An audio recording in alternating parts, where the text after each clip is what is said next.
أبو تريكة لولا إهدار الفرص لخرج الأهلي فائز ب10 أهداف على بورتو البرتغالي.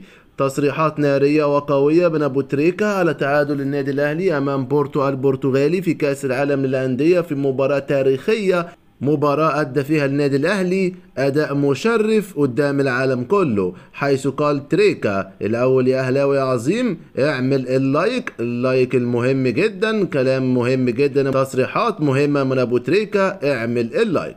حيث قال أبو تريكة في تصريحاته بعد المباراة إن الشوط الثاني ممتع جدا وأضاع الأهلي 10 فرص محققة كانت كافية للخروج بفوز كبير على بورتو البرتغالي، ولكن كل اللاعبين يتسابقون في إهدار الفرص، معظمها لا أصدق إنها أهدرت بهذا الشكل. وأوضح أبو تريكة إن الأهلي أضاع فوز كبير بسبب هذا التسابق في إهدار الفرص، وفي المقابل حصل الفريق البرتغالي على فرص قليلة ولكنه لم يهدر ونجح في تسجيل 4 أهداف بسبب سذاجة دفاعية، ولكن لا ألوم دفاع الأحمر وحده، فالمهاجمون أيضا أهدروا فرص كثيرة. وتم تريكا إن اللاعبون بذلوا مجهود كبير خاصة الوافدون الجدد مثل محمد علي بن رمضان وأحمد سيد زيزو رغم تراجع مستواه البدني في الشوط الثاني،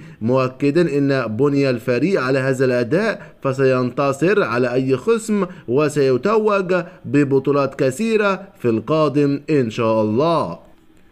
وعن تعليق محمد أبو تريكة عن جمهور الأهلي الذي حضر المباراة، حيث قال تريكة جمهور الأهلي واللي عمله في البطولة واللي ما فيش جمهور في البطولة عمله هو أعظم مشهد في تاريخ الأهلي في البطولات والمباريات خارج الأرض. جمهور الأهلي اللي في 3 مباريات قدام 3 فرق من قارات مختلفة كان هو الجمهور اللي مال الملعب. الناس بتسأل ازاي نادي افريقي دي شعبيته برا افريقيا؟ الجمهور ده اكبر دليل ان الاهلي فعلا حالة، واكبر دليل ان اللي بياخدوا الاهلي من ايرادات حقوق الرعاية وبث وتسويق لسه بعيد قوي قوي قوي عن اللي يستحقه الاهلي وممكن يوصل له.